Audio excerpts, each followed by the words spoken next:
되시기를 간절히 소망합니다. 아멘. 한 지체와 전화 통화를 하는데 자기의 마음을 좀 나눕니다. 목사님, 요즘 자꾸 사람이 미워져요. 그래서 왜 사람이 미워지냐? 사람의 못된 모습이 자꾸 보이고 그 부족한 모습을 자꾸 보니까 처음엔 안 그랬는데 자꾸 미워지더라는 겁니다. 요즘 사람이 미워 보이는 분들이 있다면 오른쪽 발가락을 한번 들어보시기 바랍니다. 이상하게 부족한 걸 보면 처음에는 그런가 보다 했는데 자꾸 보이면 뭐예요? 저 사람 왜 저러지? 그러다가 이해가 안 가네. 그러다가 점점 내 마음이 닫혀지는 거예요. 그리고 미워지는데 여러분 그리스도인들에게는 이게 문제가 아닙니다. 미워하는 내가 너무 싫은 거예요. 그렇게 그 사람을 향하여 안 좋은 마음을 가지고 있는 내가 너무 힘든 거예요. 왜? 주님이 계시니까. 참 모든 사람을 볼 때에 우리의 삶에 스스로에게도 부족함을 볼 때가 얼마나 많습니까? 얼마 전에 선교사님이 한국 오셔서 이렇게 통화를 하게 되었습니다. 여러분 아시죠? 우리 강 선교사님과 저는 사귀는 사이입니다. 전화를 하면 전화가 상당히 깁니다. 안 그래도 그날 마침 이렇게 전화를 보니까 선교사님 찍혀 있더라고요. 운전 중에. 그래서 약속 장소에 가서 주차장에서 전화를 하는데 역시나 전화가 길어졌어요. 이런 얘기 저런 이야기. 아마 오늘 출국이신가요? 예, 그렇게 들은 것 같은데 한국 잠시 왔다가 주일날 저녁에 우리 선교팀 만나고 또 갑자기 일을 보시고 오늘이고 이번 주에 출국하신다고 들었는데 이런저런 이야기를 나누는데 중간에 통화 중 전화가 이렇게 오더라고요. 근데 통화를 뭐 이렇게 할 수가 없죠. 볼 수가 없죠. 전화 이렇게 다 끝나니까 한참 뒤에 보니까 전화가 찍혀져 있습니다. 근데 저는 약속 장소가 이미 지금 주차장에서 하고 있어서 끝나고 전화 드려야지 하고 이제 약속이 끝나고 제가 전화 중에 온 분에게 지인이었습니다. 전화를 드렸어요. 전화를 하셨는데 제가 일이 있어서 전화를 못 받았습니다. 어떻게 지내세요? 저는 이렇게 얘기했어요. 어떻게 지내세요? 그랬더니 상대방에서 이렇게 대답합니다. 목사님 바쁘신가 봐요. 제가 지금 약속이 있어가지고 가족이 위독해서 목사님께 전화했는데 자기 주변에 아는 목사님한테 전화를 했는데 마침 이상하게 그 순간에 연락이 안 되고 제가 생각났는데 감사했죠. 저도 전화가 안 되더라는 거예요. 바쁘시면 됐고요 하고 전화를 끊는 거예요. 참 너무 미안한 거예요. 이거 참 얼마나 급하셨으면 보령교회 담임 목사도 아닌데 아마 사정이 있었나 봐요. 오늘 급한 일이 있으니까 연락을 했는데 그래도 믿었는데 통화가 안 되니까 시간이 1시간 정도 지났는데 병원에 가는 길이라고는 그 뒤에 소식이 어렵습니다. 참 마음이 아프더라고요. 그리고 스스로 참 꼭 필요할 때 그쵸? 뭔가 꼭 쓸모 있을 때 하나님 왜 그때 저는 그 자리에 탁 세워지면 좋은데 왜 그럴 때 잘 안 세워지죠? 열심히 뭔가를 하는 것 같은데 왜 이런 모습으로 섰죠? 우리 모두가 자신의 한계를 가지고 있는 것 같아요. 여러분 그런데 이런 건 또 아무것도 아닌 것 같아요. 내가 좀 부족하거나 내가 실수해서 그럴 수도 있습니다. 그런데 내가 실수한 것도 아니고 내가 저지른 것도 아니고 아무 상관없이 나에게 처음부터 내가 이해할 수 없는 멍해가 지워진 거예요. 날 때부터 소경되었답니다. 이게 도대체 어떻게 된 겁니까? 내가 왜 소경으로 태어나야 되는 거예요? 구약에 보면 시편에 보면 죄인됨은 곧 병됨이라는 고백이 같이 나오는 것을 문화적으로 통용하는 시대에 눈이 보이지 않게 태어났다라는 건 나도 이해할 수 없는, 알 수 없는 죄가 내 삶에 뒤집어져 씌워져 있는데 나는 모르겠어요. 나는 저지르지도 않았어요. 알지도 못해요. 그런데 그런 일들이 현실로 드러나서 보이지 않는 눈을 가지고 살아가는 한 사람을 예수님 오늘 우리 가운데 초대하시는 겁니다. 여러분, 삶에 다양한 경우들이 있지만 이보다 더 막막한 경우가 어디 있을까요? 내가 조금이라도 관여되었더라면 그나마 차라리 내가 사과라도 하겠지만, 그러나 태어나기, 아니 자신이 아무것도 할 수 없는 불능의 상태에서 이런 일이 일어나는 거예요. 내가 뭘 잘못했는지도 모르고 원망을 듣기도 하고, 나는 도무지 알지 못하는 사이에 너무 나쁜 사람이 되어 있고, 이 사람은 저주받은 자가 된 거예요. 우리는 그냥 쉽게 말하지만 누구 한 사람, 이 사람과 같이 하려고 하지 않는 삶을 살아갈 때에 다 사람들이 이렇게 얘기했습니다. 저 부모 봐라, 저 부모의 죄다. 저 부모의 죄를 제가 지은 거다. 그러니까 뭐예요? 그 집안 자체가 저주받았다는 거예요. 이젠 자기 문제가 아닌 거예요. 자기 부모조차도 자기와 함께 도매급으로 같이 넘어가게 된 거예요. 아니, 나만 그러면 좋지 왜 내 부모까지 욕하냐고요. 사람들의 마음에 이 감정이 있는 것은 숨길 수 없습니다. 여러분, 참 사람은 신기하죠, 그렇죠? 안에 있는 생각은 언젠가 나오게 되어 있습니다. 할렐루야. 안에 있는 생각은 언젠가는 나오게 되어 있어요. 그게 좋은 생각이든 나쁜 생각이든. 우리 목사님 잘생겼다. 언젠가 나옵니다. 할렐루야. 근데 저 인간은 왜 저러냐? 언젠가 그것도 나옵니다. 안에 있는 생각은 반드시 나오고, 이건 제가 하는 말이 아니라 예수님이 하신 말씀이에요. 입으로 들어가는 게 더러운 게 아니라 안에서 나오는 게 더럽다 그랬어요. 안에 있는 것은 반드시 나오게 되어 있습니다. 반드시 나와요. 평소에 사람들이 보지 못할 때에 내 안에 계속 의문과 부정과 비난을 품으면 언젠가 나와요. 사랑하면 사랑의 감정이 반드시 나와요. 사람들의 저 봐라, 저 인간 때문에 저 집안 망했다, 저 부모조차 그런 거 아니냐, 그런 시선을 왜 못 느끼겠어요? 사람이 왜 모르겠어요? 말하지 않아도 다 나오는 거예요. 모습과 관계 속에서 다 나오는 겁니다.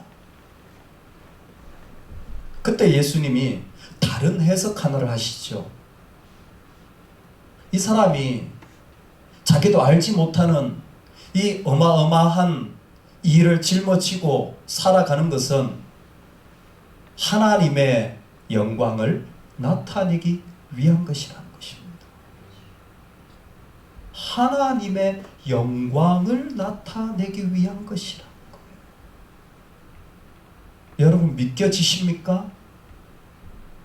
내가 잘못하지도 않은 경제적인 위기를, 내가 잘못하지도 않은 사람들의 비난을 받을 때에, 내 육체가 무너지는 자리에서 너무 답답할 때에 하나님이 하실 일이 있으시다라는 것이 진심으로 믿겨지시겠습니까? 예수님은 지금 그 한 사람을 보며 이 사람을 통하여 하나님이 하실 일이 있다라는 거예요. 요한복음은 두 가지 중요한 테마를 가지고 있습니다. 하나는 성령이 하시는 일, 그래서 가나의 혼인잔치가 첫 번째죠. 그리고 에고 에임이라는 나는 누구이다 라는 것의 고백을 통하여 요한복음 17장에 대제사장적 기도를 통해 그리스도의 신성을 나타내는 게 두 가지 강조입니다. 이 두 가지를 요한복음 20장에 보면 요한복음을 기록한 목적이 있어요. 이 글을 기록한 이유는 사람들로 하여금 나를 믿게 하려 함이라. 즉 어떤 자리에 있든지 간에 예수 그리스도를 믿게 하려 하기 위한 것입니다. 그러니까 지금 예수님은 이 눈이 먼 자를 고쳐주십니다. 여러분, 표적이 변화되어지는 게 있잖아요. 뭔가 달라지는 현상이 나타나는 게, 그것 자체는 중요하지 않습니다. 그거는 하나님의 역사일 수도 있고 아닐 수도 있습니다. 그런데 진짜 하나님의 사인, 그게 표적이 되는 게 있어요. 그건 어디서 나타나느냐? 그 사람이 믿음에서 나오는 거예요. 그 바탕이 믿음일 때 진짜 사인이 드러납니다. 얼마든지 신기한 일이 일어날 수 있어요. 그런데 주님이 이 신기한 일을 드러내시는 것은 무엇이냐면 이 사람에게 뭘 나타내기 위하여? 믿음을 나타내기 위하여 그런 겁니다. 그러니까 예수님이 너를 통하여 하나님이 하실 일이 있다 라고 말씀하시는 것의 핵심은 무엇이냐면 있잖아, 내가 너처럼 십자가를 질 거야. 근데 나는 확실하게 믿는 게 있거든. 나는 하나도 잘못한 것이 없는 거룩한 존재지만 내가 십자가에 죽을 거야. 그러나 내가 확실하게 하나 믿는 게 있는데 아버지의 뜻이 온전하게 되어지는 자리로 하나님이 날 인도하실 거라는 사실, 그 길을 통해 생명이 일어날 거라는 사실 나는 믿어. 너는 어떠니? 너의 이 억울하고 답답한 상황 속에서 네가 믿음을 가지고 있다면, 네가 믿는다면, 하나님이 하실 일이 있다는 것을 믿는다면 너도 하나님의 뜻을 이루는 통로가 되어지고 너를 통해 생명이 일어날 줄로 믿는다. 아멘입니까? 네. 아멘입니까? 네. 아멘. 아멘. 우리 38절 한번 읽어보겠습니다. 그래서 이 눈먼 자가 눈을 뜨게 되었어요. 그리고 그는 이렇게 고백합니다. 38절입니다. 시작. 이르되 주여 내가 믿나이다 하고 절하는지라. 아멘. 아멘. 이 사람은 태어나면서부터 자기 부모를 욕보일 정도로 감당할 수 없는 수많은 말들을 들었습니다. 그런데 예수님이 등장하자 그의 삶의 시각이 바뀌어졌는데 믿음이 생겨나기 시작한 거예요. 무슨 믿음? 진짜 하나님이 나를 통해 하실 일이 믿겨진 거예요. 그래서 그 사람이 뭐합니까? 예배하는 겁니다. 그래서 하나님을 높이는 거예요. 나를 높일 필요가 없는 거예요. 왜? 내 안에 예수가 계시기 때문에, 그 예수가 나를 통하여 하나님의 뜻을 온전하게 하실 것이기 때문에 그 하나님의 뜻만 드러난다면 나는 괜찮은 겁니다. 그래서 예배하는 거예요. 엎드려 절한다는 건 예배의 궁극적인 모습이었습니다. 그 예배의 자리로 나아가는 거예요. 사랑하는 여러분, 하나님 우리의 삶을 이끌고 나가실 때에 믿는 자들을 이렇게 초청하는 걸 아십니까? 이것은 하나님의 일을 나타낸다라는 하나님의 선포이기도 하지만 또 하나가 뭐냐면 God's invitation이에요. 하나님의 초청장입니다. 원래는 예수님이 그 초청장을 받은 거예요. 거룩한 필요가 있는 거예요. 예수님은 십자가를 져야 되는 거룩한 필요의 부름을 받았습니다. 그런데 그 필요의 부름받은 예수님이 자신의 제자들을 자신의 부르심에 같이 포함시켜 나가고 계신 겁니다. 이게 우리의 영광이에요. 주님이 십자가사, 이건 주님만의 사역이에요. 우리가 할 수 있는 사역이 아니에요. 이건 주님만의 유일한 사역입니다. 할렐루야. 우리가 뭐 십자가 진다고 예수님처럼 이건 불가능해요. 그런데 예수님은 자신이 하셨던 사역의 자리, 하나님의 영광을 온전히 드러낸 자리에 자신의 자녀들을 초청해 가는 겁니다. 초청장을 보내는 거예요. 언제? 내가 욕먹고, 내가 건강하지 못하고, 내가 눌려있고, 내가 부족함이 있고, 억울함이 있고, 답답함이 있을 때 하나님이 초청장을 보내시는. 사랑하는 자녀야, 네가 지금 나의 영광을 위하여 도구가 되어줄 수 있겠니? 이상하죠? 잘 되고 내가 편안할 때 해도 괜찮잖아요. 그런데 아마 그때는 우리가 그만큼 간절하거나 그만큼 진솔하게 엎드리지 않는 것 같아요. 이해할 수 없는, 태어나면서 나의 관련된 아무것도 알 수 없는 그 자리에 있을 때에 주님의 초청장이 원한 거예요. 여러분, 우리의 두 눈이 바뀌어져서 예수님을 향한 믿음이 있어서 우리가 힘들고 어려운 자리에 있을 때 그 자리가 주님의 초청장의 자리로 보여지는 축복이 있기를 간절히 소망합니다. 아멘. 하나님이 그 자리를 통하여서 당신의 영광을 드러내고자 하는 그 자리인 것을 우리가 보면 좋겠어. 얼마 전에 목사님 한 분이 자신이 폐암 2기라는 암 진단을 받으셨습니다. 그분의 고백에 의하면 처음 그 진단을 받자 암에서 벗어나지 못할 것 같은 두려움이 생기더랍니다. 그리고 자연스럽게 다가오는 질문이 왜 접니까? 한 부분에서는 이해할 수 없고 한 부분에서는 약간 억울하기도 하더랍니다. 그러나 금방 그분은 자신을 세워갔대요. 저를 따라 한번 믿음으로 그분의 고백을 따라하면 좋겠습니다. 더 이상 암에 휘둘리지 말자. 더 이상 문제에 휘둘리지 말자. 더 이상 사람에 휘둘리지 말자. 더 이상 돈에 휘둘리지 말자.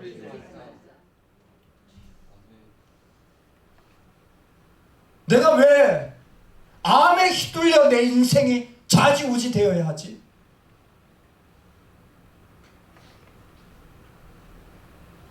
생명은 하나님께 맡기고 치료는 의사에게 맡기고 우리는 우리의 싸움을 해나가야 하는 것 아닙니까?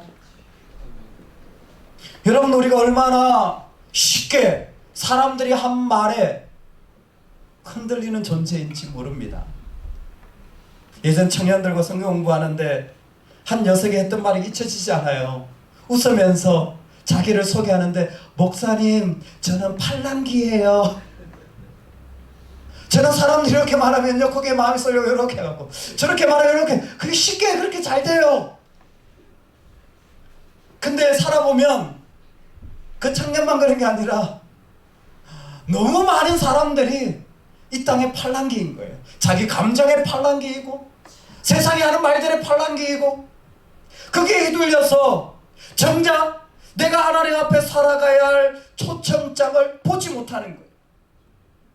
하나님이 하시고자 일을 나타내는 것은 예수님에게는 자신의 생명을 지탱하는 이유였습니다.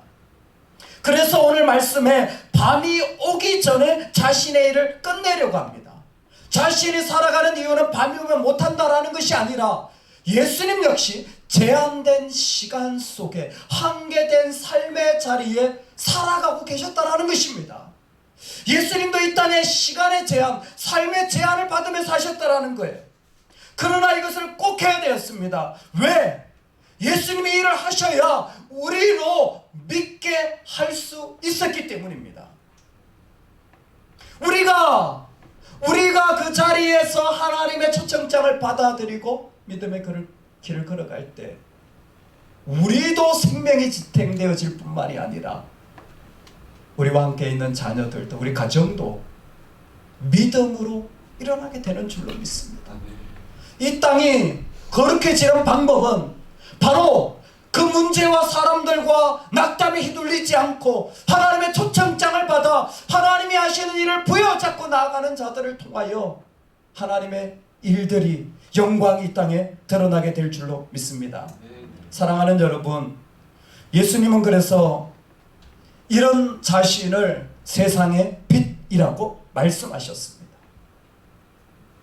예수님은 그 어려운 자리에서도 하나님을 만나가고 하나님을 알아가고 하나님이 어떤 분인지를 경험하게 하는 자리로 만들어줄 뿐만이 아니라 세상의 빛이라는 것은 당신의 빛됨의 능력을 우리에게 주시는 분이라는 것입니다. 나면서부터 어려움 당한 이 자리에 우리가 있다고 한다면, 분명한 사실 하나는 예수님을 믿는다면 그분은 우리로 그 자리에서 하나님을 만나도록 인도해 주시고 동시에 그 자리에서 하나님을 경험할 영광의 자리로 불러주실 것이라는 것입니다. 할렐루야. 우리가 그 자리에 초청을 받은 거예요. 우리가 그 자리에 선 겁니다. 감당하지 못할 자리, 이해할 수 없는 수많은 말들, 그리고 미지의 세계, 우리는 거스는 시간들을 통하여서 하나님의 초청장을 더 선명하게 보고 하나님이 하시는 일들을 그 가운데서 경험하는 복을 받은 줄로 믿습니다. 눈먼 사람의 이야기는 그러므로 사실은 눈먼 사람의 이야기가 아니라 거듭난 사람의 이야기. 이 사람은 예수님을 믿고 다시 태어난 겁니다. 이 사람에게 만약 질문 하나 할 수 있겠죠. 당신은 다시 태어나도 이전처럼 눈먼자로 태어나시겠습니까? 예수님을 만난 자는 어떤 상황이어도 괜찮을 겁니다. 왜? 주님으로 거듭났기 때문에. 주님으로 새 생명 받았기 때문에. 오늘 그 일이 저와 여러분의 삶에 이루어지면 좋겠습니다. 우리가 어떤 자리에 있건 주님만 드러내는 자리가 되어진다면 이미 주님 계시기에 괜찮은 은혜를 누려나가면 참 좋겠습니다. 아멘.